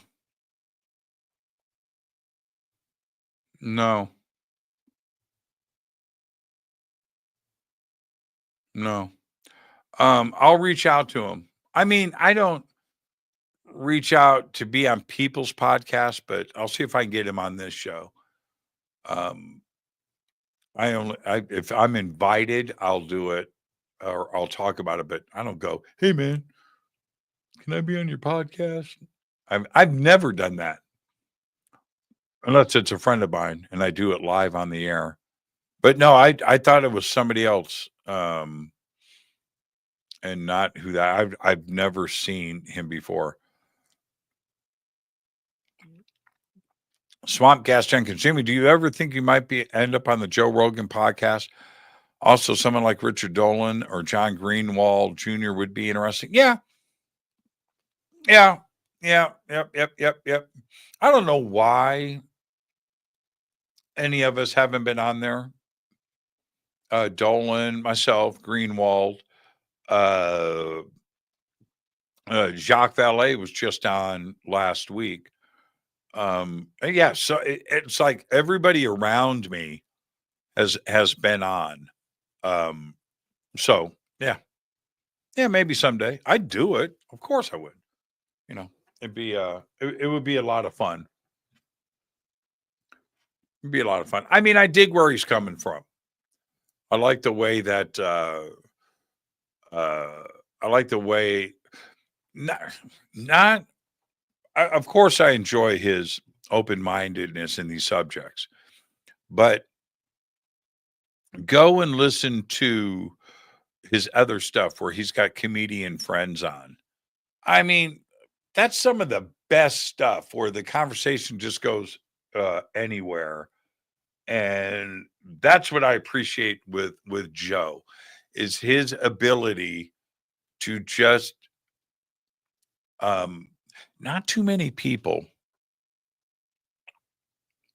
I just talked for 2 hours. I'm looking at the clock. I just talked for 2 hours. All right. I could talk for 10.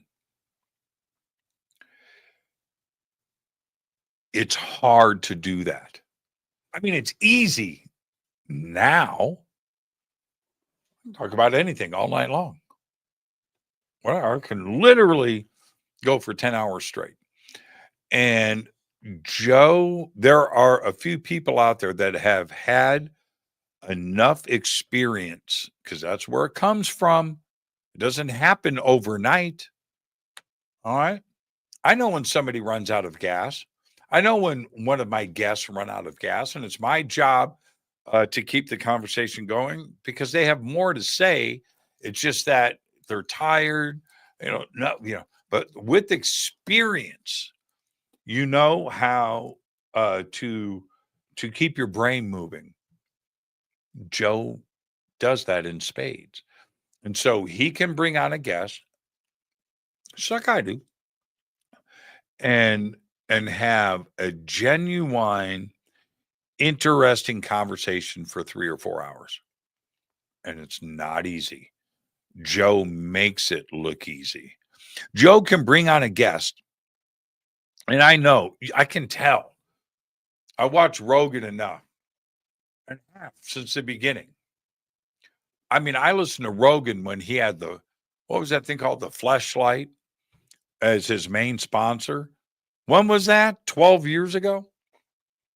That's how long I've been listening to Rogan. Anyway, I have seen enough guests come on Rogan, and you can tell that they're scared shitless. They're nervous. Their heart rate is up. Voice is shaking a little bit. You can tell, they're not breathing right.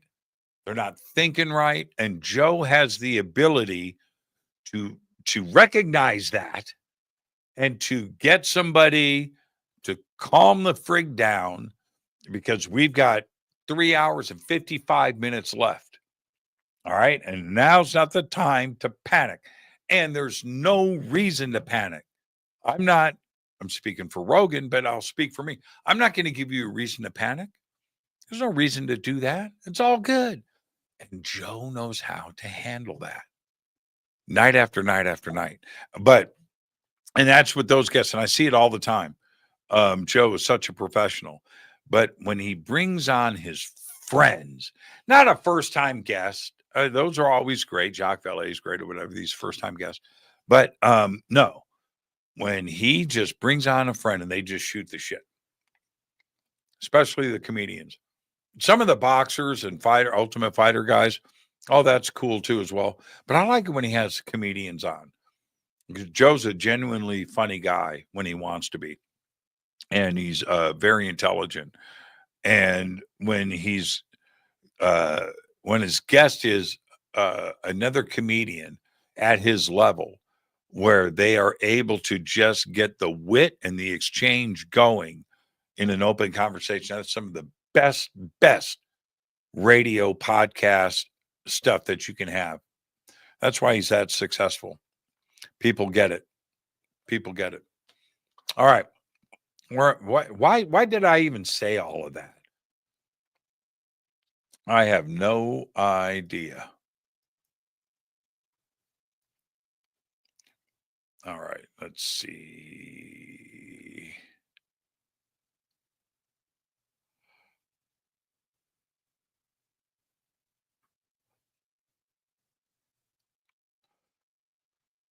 Jimmy, have all of the ancient sites you visited felt the same energetically? No.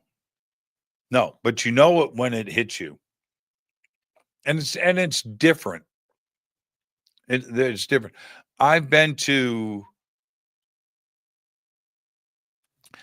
sites where there's been death, sacrificial stuff, totally different energetically.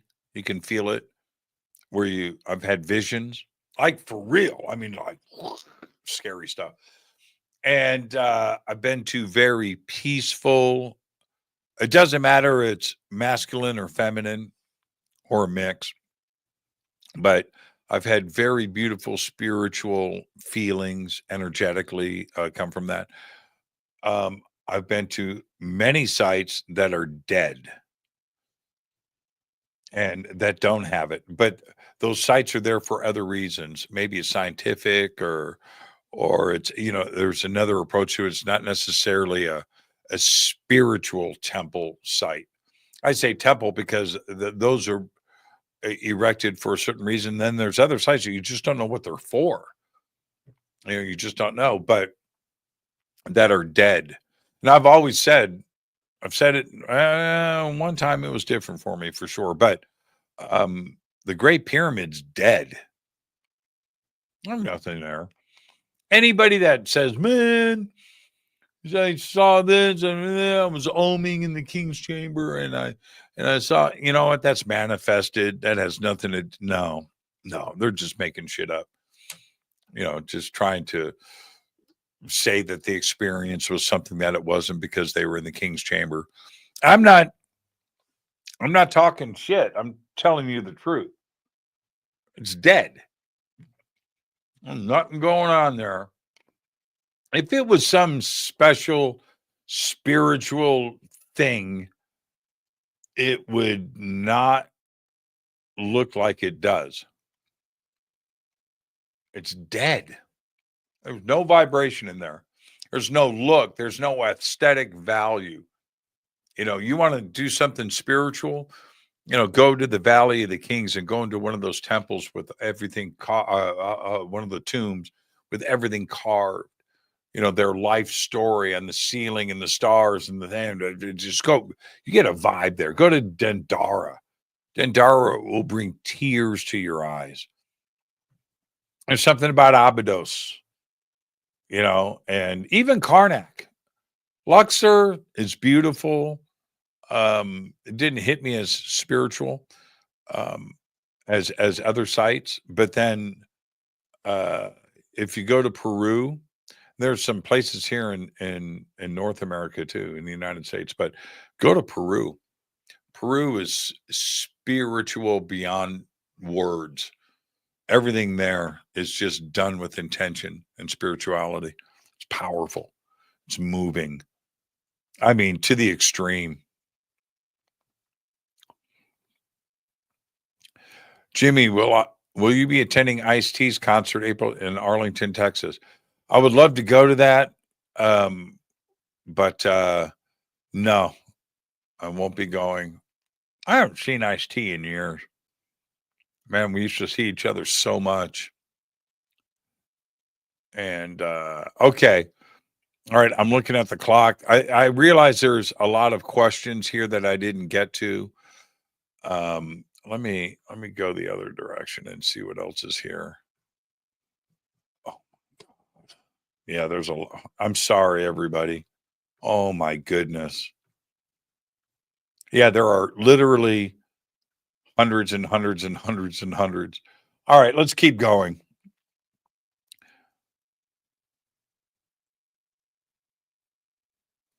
Let's just keep going. I'll run over. Which coast to coast host did you vibe with the most? Dave Schrader. And of course Nori. George and I are still very close friends, but Dave Schrader, I really dug a lot. Yeah, I like Dave. All the coast hosts were cool. It was a pretty cool little family. But Dave Schrader, I've got so much respect for, and George, of course. Jimmy, what would you say is the goal of the show? What are some of the milestones you are targeting in short and longer term? With Fade to Black, the long term and short term goals of this show is for me to be happy, enjoy my bliss, come on here, learn something, and share it with you. That's it. I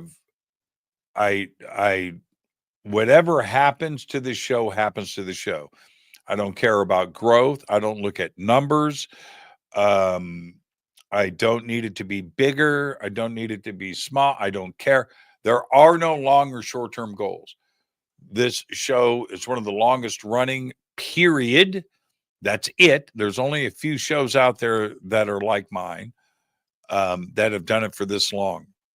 And I do it for myself. That's it. I'm able to come on here, talk about guitars, food, comedy, movies, conspiracies, UFOs, Bigfoot, science, physics, all the things that make me happy. That's it. If you want to join us, join us. And if you want to join us, that means you like or enjoy the same things that I do, or most of them, and you realize that this is all that this is. It doesn't pretend to be something that it's not. So, yeah, I don't have to grow the show. I'm the OG dude. Now, at one point, I was the new guy on the block. Now I'm not. And I saw a post the other day, and it was something like, how do I grow? I'm ready to throw in the towel, this and that and this and that. And it's like, if I threw in the towel in the beginning because I wasn't famous or didn't have 1 million subscribers overnight, that wasn't good enough. I need this now. Then we wouldn't be here right now tonight. Keep your foot on the gas. Don't give up. I started this show to jimmychurchradio.com, started in 2008. That's how long I have been doing this. This is now 2025. Do the math. In 2008, I was speaking to one person. I saw the numbers. I had one person listening tonight. A week later, I had 2. A week later, I had 3. And I remember, God, I was so excited. 1 week in the beginning, we had 75 live. 75. Tonight, I'm on so many networks now. And it feeds out and feeds out and feeds out. I have no idea. It's a huge number, right? And, but I remember when I hit 75, Mick Jagger said famously once, he said, so the doofus interviewer says, so how do you explain the success of the Rolling Stones? Truly the dumbest question ever asked in the history of journalism. It was Rolling Stone magazine, by the way. The dumbest question ever. Mick's answer, We didn't break up. We kept the band together. And that's the truth. What did you want? Some metaphysical, crazy, Swami, Buddhist monk, right? Answer out of him? Some Swami? No. The secret is you don't break up the band. So anybody that is out here doing this, and because you don't have this, or you don't have that, or you don't have this, you don't have that, well, okay, wait a year. When I tell people that I've been doing this, oh man, I've been doing this for almost 20 years, 7 days a week. I go, what? Yeah. What? This happens because you don't work, you don't put in the sweat equity, you don't take the chances, you don't roll the dice forever. That's how it happens. You don't break up the band. Yeah, go ahead. Shut down your stuff. Shut down your website. Shut down your live stream. Shut down everything. Shut it down. What have you got then? Nothing. So whatever you have now is more than you will have if you shut it all down. Keep it going. If people dig your message and they resonate with you, they will come. Me, I say it over and over again. Dimebag Darrell, Eddie Van Halen, Street Tacos, 2001: A Space Odyssey, Stratocasters, UFOs. That's what I'm going to talk about every night on this show. And that I'm not going to be somebody that I'm not or pretend. No. And if you dig it, you dig it. If you don't, you don't. And just stick with it. Don't give up. Whatever you do, do not give it up. You're not going to do anything if you toss in the towel. I'm serious. Is there a guest you would love to have on the show but can't get them on? I would like more. I would like to, okay, all right. There are a few. I would love to have David Duchovny on the show. And Renee wrote me the other day, and I've been after Duchovny for a while. I would like Duchovny. Yeah. Certainly for the X-Files, but also that movie, The Bubble. There, I said it. He's such a funny actor. But, I mean, what has he learned over the years? Right? What has Duchovny actually learned? Yeah.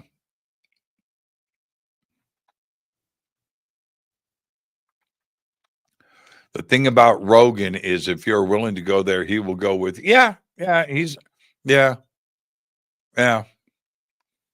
Rogan also,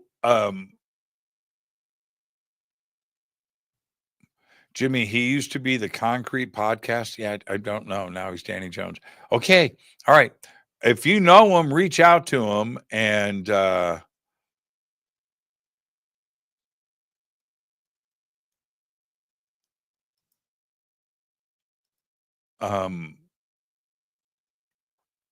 if you know him, reach out. I have that deck, Jimmy. I'll bring it. Oh, cool.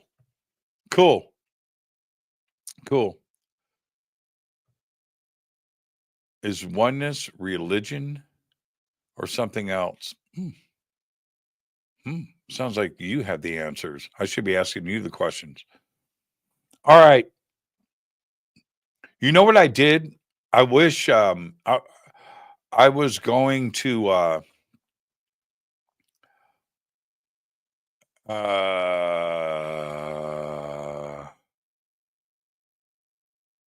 HH. I'm not going to read this on the air. But that's a physical thing. So the physical is preventing everything that you're mentioning here. So, yeah, I think that everything is there. It's a physical thing that is preventing the awareness. And you know what I'm talking about. Nobody else does, but I truly believe that. I truly believe that. Yeah, that sucks that you guys are going through that.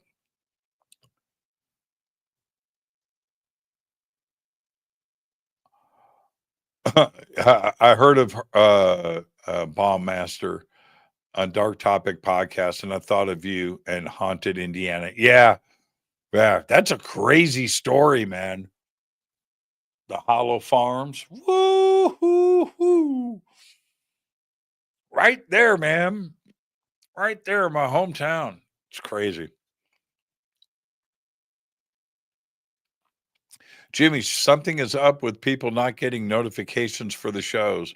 Yeah, I don't know how that works, but we certainly have it up there. We certainly have it up there. I'll double check. Well, I won't, but everybody who runs stuff for me will look into that. On the technical side of things, I don't know how it works. Have you ever heard of the Neo-Think Society and the Digital Country Immortalis? No. Neo-Think Society. What is that? Let me look. Neo-Think Society. What the whole world saying, 50,000 testimonials and comments below 1977 to current. Another video that exists in the Neo-Think Society where half a century, 54 years, 100,000 unsolicited. Huh. I will look into that. That looks interesting. Oh, self-improvement coaching for individuals. Oh, Neo-Think and Neo-Think Society. Is it the same thing? Neothink.org. Okay. I'll look into that. I've never heard of it. Digital Country Immortals. Let's look that up. Digital. Well, that doesn't pop up. Oh, no. So there's nothing there for that. Digital Country Immortalis. Oh, okay. Hold on. Let me see if that changes things. No. Oh, the first digital nation. Oh, interesting. Oh, Neo-Think is right there too with it. Okay. All right. I'll look into it. Looks interesting. All right, everybody. I'm going to wrap this show. Thank you so much. We will have so sad. Jacques Vallée on the show next week. And it was cool that he came on through all the frustration that we were going through, trying to make things happen. And yeah, so that was cool that he can come on and at least say hello to everybody. And so we'll have Jacques on the show next week. We'll have all those details worked out. But for now, tomorrow night, Isaac Arthur is with us. E.T. Megastructures tomorrow night with Isaac. And until then, all I've got right now is Go Beckley Teppy. Fade to Black is produced by Hilton J. Palm, Renee Newman, and Michelle Freed. Special thanks to Bill, John, Dex, Jessica, Dennis, and Kevin. Webmaster is Drew the Geek. Music by Doug Aldrich. Intro, Space Boy. Fade to Black is produced by KJCR for the Game Changer Network. This broadcast is owned and copyrighted 2024 by Fade to Black and the Game Changer Network, Inc. It cannot be rebroadcast, downloaded, copied, or used anywhere in the known universe without written permission from Fade to Black or the Game Changer Network. I'm your host, Jimmy Church. Go Beckley Teppy.